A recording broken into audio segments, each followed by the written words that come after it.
नमस्कार प्यारे विद्यार्थियों। आज हम देखेंगे आर्थिक भूगोल की प्रकृति एवं विषय क्षेत्र। इसके पहले हमने देखा था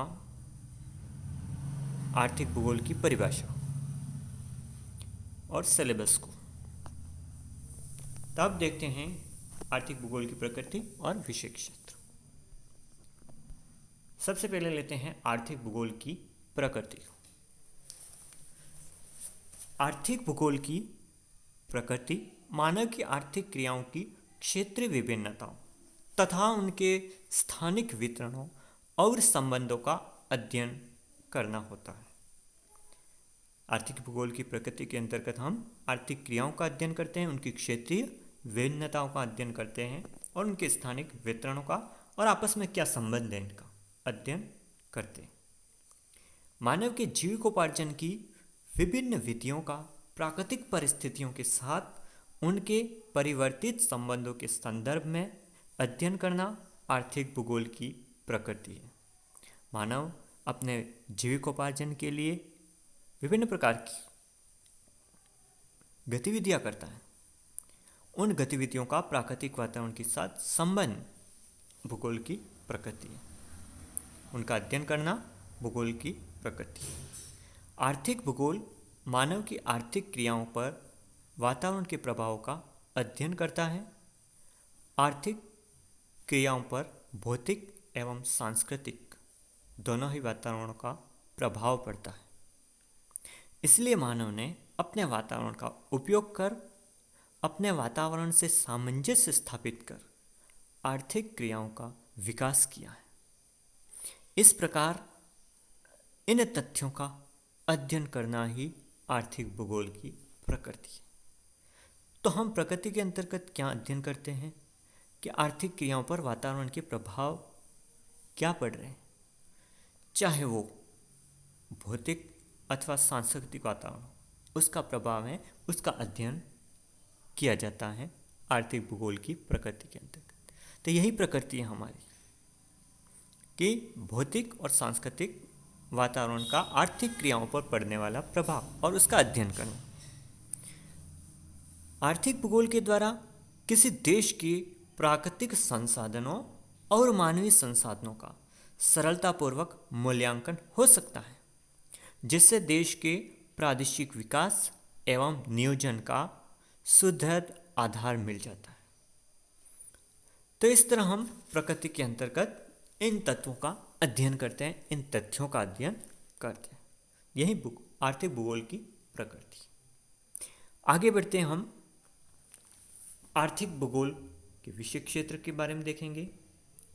जैसा कि आपको स्क्रीन पर दिखाई देगा कि आर्थिक भूगोल का विषय क्षेत्र।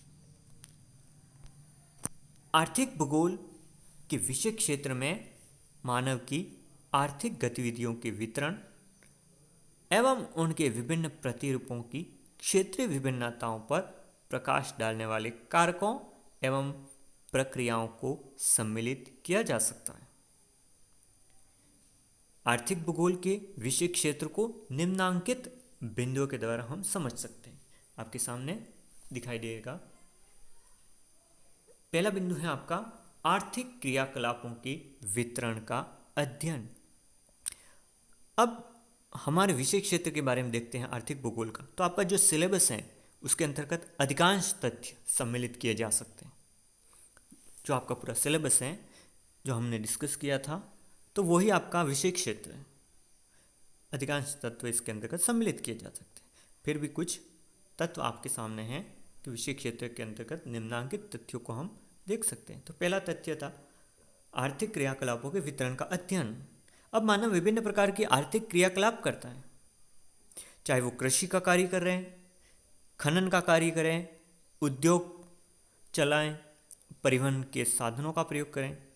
तो इनके वितरण का अध्ययन करना आर्थिक भूगोल का प्रमुख विषय क्षेत्र है, क्योंकि मानव वातावरण में सामंजस्य स्थापित करके, अंतर संबंध स्थापित करके ये क्रियाकलाप करता है। तो इनके वितरण का अध्ययन करना एक आर्थिक भूगोल की प्रमुख विषय वस्तु है, उसका विषय क्षेत्र। दूसरा है हमारा प्राकृतिक संसाधनों का मूल्यांकन एवं मात्राकरण। अब हमारे प्रकृति में विभिन्न प्रकार के प्राकृतिक संसाधन मौजूद हैं, चाहे वो जल संसाधन हो, चाहे वो ऊर्जा के अथवा शक्ति के संसाधन हो, चाहे खनिज हो अथवा पशु संसाधन हो। तो ये सब प्रकार के संसाधन मौजूद हैं। उन संसाधनों का मूल्यांकन करना, जल है तो जल का क्या उपयोग है, उस जल का मात्राकरण करना कि कितने मात्रा में वो उपलब्ध है, शुद्ध जल मिल रहा है, उपलब्ध है या नहीं है, उपलब्ध है तो कितनी मात्रा में उपलब्ध है और उनका क्या उपयोग होगा। तो इस तरह चाहे शक्ति के संसाधन हो, जल संसाधन हो, खनिज संसाधन हो अथवा जैविक संसाधन हो, उनका मूल्यांकन करना और उनका मात्राकरण करना, ये आर्थिक भूगोल की प्रमुख विषय वस्तु हैं अथवा विषय क्षेत्र हैं। आगे बढ़ते हैं। तीसरा कि अर्थव्यवस्था का वातावरण से संबंध का अध्ययन करना। दूसरे शब्दों में कह सकते हैं कि आर्थिक क्रियाओं पर वातावरण का प्रभाव कैसे पड़ता है, उसका अध्ययन करना भूगोल की विषय वस्तु है। क्योंकि हमारी विभिन्न प्रकार की आर्थिक क्रियाएं, उन पर निश्चित रूप से वातावरण का प्रभाव पड़ता है। उदाहरण के लिए सूती वस्त्र उद्योग ले लें तो सूती वस्त्र उद्योग के लिए कपास की आवश्यकता होगी और कपास उगाने के लिए विभिन्न प्रकार की भौगोलिक कारक या वातावरण आवश्यक है। तापमान, एक निश्चित तापमान चाहिए, वर्षा चाहिए, उपजाऊ मिट्टी चाहिए। तो ऐसी स्थिति में हम इन वातावरण के तत्वों का आर्थिक क्रियाकलापों पर अंतर संबंध का अध्ययन कर सकते हैं। अब सूती वस्त्र बनाने के लिए हमको धागे की आवश्यकता होगी, तो कपास हमने उगा लिया, तो धागा वहाँ पर हम सूती वस्त्र बनाने का प्रयास करेंगे जहाँ धागा टूटे नहीं। तो ऐसी स्थिति में हमको आर्द्र जलवायु की आवश्यकता होगी। तो जहाँ पे आर्द्र जलवायु है वहाँ पे हम सूती वस्त्र उद्योग स्थापित कर सकते हैं। क्यों? क्योंकि वहाँ पर धागा टूटता नहीं और सूती वस्त्र का निर्माण आसानी से हो सकता है। तो इस तरह हम आर्थिक क्रियाकलापों पर वातावरण के प्रभाव का अध्ययन हम आर्थिक भूगोल के विषय क्षेत्र के रूप में कर सकते हैं। चौथा है हमारा स्थानिक विशेषताओं का अध्ययन करना। यहाँ पर हम देखते हैं कि आर्थिक क्रियाकलापों पर स्थानिक भिन्नता का क्या प्रभाव पड़ता है, उसका अध्ययन करते हैं। उनकी क्या विशेषताएं, उनका अध्ययन इसके अंतर्गत किया जाता है। क्योंकि प्रत्येक स्थान पर आर्थिक क्रियाकलाप अलग अलग होते हैं, भिन्नता लिए होते हैं, क्योंकि उस पर स्थानिक कारकों का प्रभाव पड़ता है। तो यहाँ पे स्थानिक विशेषताओं का अध्ययन भी भूगोल की एक प्रमुख विषय वस्तु के अंतर्गत सम्मिलित किया जाता है।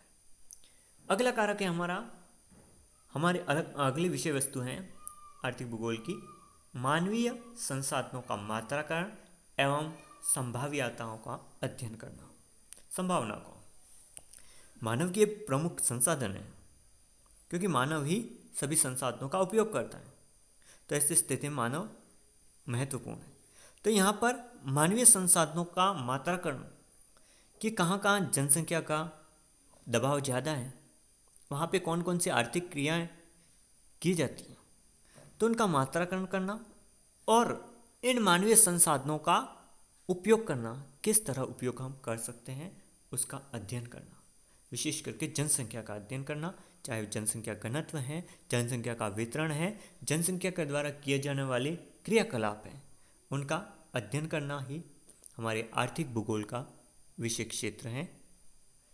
अगला है हम विषय क्षेत्र के अंतर्गत देखेंगे आर्थिक भूगोल के अध्ययन क्षेत्र में सांस्कृतिक आर्थिक भूदृश्य का अध्ययन करना, स्थानिक संगठन का अध्ययन करना और प्रादेशिक नियोजन आदि का अध्ययन करना इसके विषय क्षेत्र के अंतर्गत सम्मिलित किया जाता है। तो इस तरह ये मुख्यतः आर्थिक भूगोल के विषय क्षेत्र से संबंधित चीज़ें थी जिसको हमने अभी देखा। तो आपको आर्थिक भूगोल की प्रकृति और विषय क्षेत्र के बारे में जानकारी प्राप्त हो गई होगी। तो आप इसको अध्ययन कीजिए